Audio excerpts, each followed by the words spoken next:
नमस्कार विद्यार्थी मित्रांनो, आज आपण भाग विक्री या प्रकरणाला सुरुवात करणार आहोत।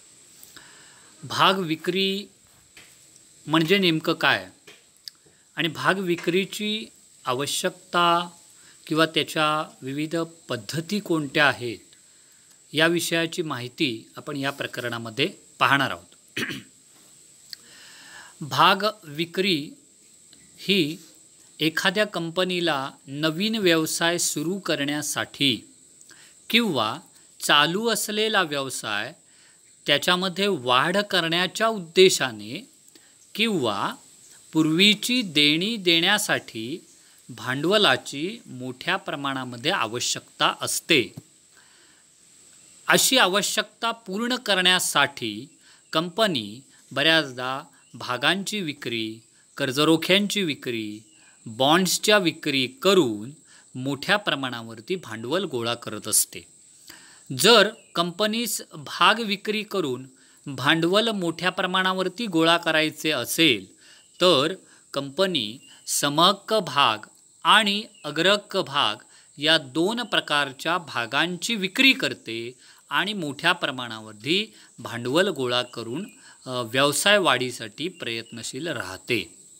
आता हे जे काही भांडवल गोळा करण्याचा हा जो प्रकार आहे याला मालकीचं भांडवल अशा पद्धतीने यातला म्हटलं जातं आणि हा कंपनीचा एक अंतर्गत असलेला स्त्रोतांपैकी एक स्त्रोत म्हणून याकडे देखील पाहिलं जातं।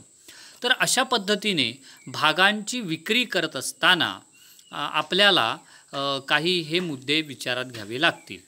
आता भागांची विक्री करताना कोणत्या पद्धती वापरल्या जाव्यात किंवा कोणत्या पद्धतीचा वापर करावा लागतो आपल्या स्क्रीनवरती या संदर्भात 4 प्रकारच्या पद्धती स्क्रीनवरती आहे। त्याच्यातली पहिली जी पद्धत आहे ती सार्वजनिक विक्री। सार्वजनिक विक्री भागांची सार्वजनिकरित्या विक्री करून भांडवल गोळा करता येऊ शकतं। यामध्ये 2 मुद्दे आपल्याला विचारात घ्यावे लागतात, प्राथमिक सार्वजनिक विक्री आणि नंतरची सार्वजनिक विक्री। याचं स्पष्टीकरण मी थोड्यात देणारच आहे। दुसरा मुद्दा आहे विद्यमान समहक्क भागधारक यांना देखील भागांची विक्री करता येऊ शकते। त्यामध्ये हक्क भाग आणि बोनस भाग या माध्यमातून देखील भाग विक्री होऊ शकते। तिसरा आहे कंपनीमधील असणारे विद्यमान कर्मचारी। तर हे जे विद्यमान कर्मचारी आहेत त्यांना देखील भाग विकल्प योजना ही त्या कर्मचाऱ्यांना देता येऊ शकते। त्याचबरोबर भाग खरेदी योजना देता येऊ शकते। त्यानंतर स्वीट योजना त्यामध्ये असू शकते आणि भाग वृद्धी अधिकार योजना ही देखील त्यांना देता येऊ शकेल आणि या माध्यमातून भागांची विक्री करता येऊ शकते। चौथा जो घटक त्याच्यामध्ये येतो तो म्हणजे खाजगी विक्री। या खाजगी विक्रीमध्ये हक्क भाग आहे आणि अग्रहक्क पद्धतीने भागांचं वाटप आहे। तर या भाग विक्रीच्या या प्रमुख 4 मुद्द्यांचा विचार हा कंपन्यांना करावा लागतो आणि या 4 मुद्द्यांचं स्पष्टीकरण आता आपण विचारात घेऊया। जो सगळ्यात प्रथम मुद्दा आहे तो सार्वजनिक विक्री असा आहे। त्याला प्राथमिक भाग विक्री असं देखील त्याला म्हणता येऊ शकतं। आता यामध्ये काय होतं तर जनतेला भाग खरेदी करण्यासाठी एक आवाहन केलं जातं आणि हे जे आवाहन आहे हे आवाहन हे माहिती पत्रक प्रसिद्ध करून जनतेला आवाहन केलं जातं। माहिती पत्रकाच्या आधारे आवाहन केलं जातं आणि त्यांनी ते भाग खरेदी करावे अशा पद्धतीचं ते आवाहन असतं। यामध्ये कंपनी 2 किंमत पद्धतींचा अवलंब करते। याच्यामध्ये पहिली जी आहे ती निश्चित किमतीस भाग विक्री पद्धत वापरते। यामध्ये काय होतं तर कंपनी ज्या वेळेला माहितीपत्रक प्रसिद्ध करते आणि जनतेला आवाहन करते त्यावेळेला ज्यामध्ये भागांची संख्या आणि किंमत या दोनही गोष्टी माहितीपत्रकामध्ये नमूद केलेल्या असतात। दर्शनी किमतीचा काही हिस्सा अर्जासोबत गुंतवणूकदारांकडनं कंपन्या मागवतात आणि मग यासाठी जेव्हा विक्रीचा कालावधी पूर्ण होतो तेव्हा कंपनीला तिच्या भागांना असलेली मागणी समजते आणि कंपनी दर्शनी मूल्यास किंवा वाढावा घेऊन भाग विक्री करू शकते। दर्शनी मूल्य याचा अर्थ असा की कंपनी ज्या रकमेला भागांची विक्री करणार आहे ती एक प्रकारचं दर्शनी मूल्य असतं, परंतु जेव्हा कंपनी दर्शनी मूल्य असेलच आणि वाढावा घेऊन विक्री करते त्यावेळेला कंपनीची विक्री ही दर्शनी मूल्यापेक्षा जास्त किमतीने ज्या वेळेला ती विक्री केली जाते तेव्हा त्याला वाढावा घेऊन विक्री असं म्हटलं जातं। उदाहरणार्थ जर दर्शनी मूल्य 100 रुपये असेल आणि कंपनीची विक्री 150 रुपये जर केली गेली असेल तर हे जे वरचे 50 रुपये आहेत हे वाढावा किंमत म्हणून त्याकडं पाहिलं जातं। म्हणजेच सार्वजनिक भाग विक्री करताना की त्या भागाची निश्चित किमतीने माहितीपत्रकामध्ये या सर्वाची नोंद करून भागाची विक्री ही करता येऊ शकते। हा त्याच्यातला पहिला घटक येतो। त्याच्यामध्येच दुसरा मुद्दा येतो तो म्हणजे बुक बिल्डिंग पद्धती। यामध्ये बुक बिल्डिंग पद्धतीमध्ये काय असतं तर गुंतवणूकदारांपर्यंत पोहोचण्यासाठी त्यांना किंमत श्रेणी कळवावी लागते आणि मग गुंतवणूकदार त्या श्रेणीमधील किमतीला बोली लावतो। यामध्ये देखील कंपनी भागांची संख्या आणि विक्री किंमत याचा लिलाव पद्धतीने त्याची किंमत निश्चित करत असते। श्रेणीमधील जी किंमत किमान किंमतीस फ्लोअर किंमत असं म्हटलं जातं आणि श्रेणीमधील कमाल किंमतीस कॅप किंमत, cap price and floor price अशा पद्धतीने त्याला म्हटलं जातं। जेव्हा भागाची किंमत निश्चित होते त्यालाच कट ऑफ प्राईस किंवा विक्री किंमत असे देखील म्हटलं जातं। गुंतवणूकदार कितीही भागासाठी बोली लावू शकतात। बोली ही 5 दिवसांसाठी ही खुली असते। बोली व आवेदन अर्ज जो काही मागविलेला अर्ज असेल तो अर्ज रक्कम हे व्यापारी बँकेकडे पाठवले जाते। कंपनी बोलीची प्रक्रिया संपल्यानंतर कमाल किमतीनुसार कट ऑफ प्राईस किंवा विक्री किंमत ही निश्चित करत असते। यालाच प्रामुख्याने म्हटलं तर बुक बिल्डिंग पद्धती। तर या दोन पद्धतींच्या आधारे सार्वजनिकरित्या भागांची विक्री करता येऊ शकते। ही किंमत निश्चितीच्या बाबतीमधले हे दोन घटक आपण पाहिले। आता प्रत्यक्ष भाग विक्री करताना दोन मुद्दे जे आपल्या स्क्रीनवरती आहेत त्याच्यामध्ये प्राथमिक सार्वजनिक विक्री आणि नंतरची सार्वजनिक विक्री याचा विचार करूया। प्राथमिक भाग विक्री इनिशियल पब्लिक ऑफर IPO असं त्याला म्हटलं जातं। यामध्ये जनतेला भाग खरेदी करण्यासाठी आवाहन केलं जातं आणि जनतेकडनं मोठ्या प्रमाणामध्ये जेव्हा खरेदी केली जाते कंपनीला त्यामुळे मोठ्या प्रमाणावरती भांडवल हे प्राप्त होऊ शकतं। यालाच प्राथमिक भाग विक्री असं देखील याला म्हटलं गेलेलं आहे।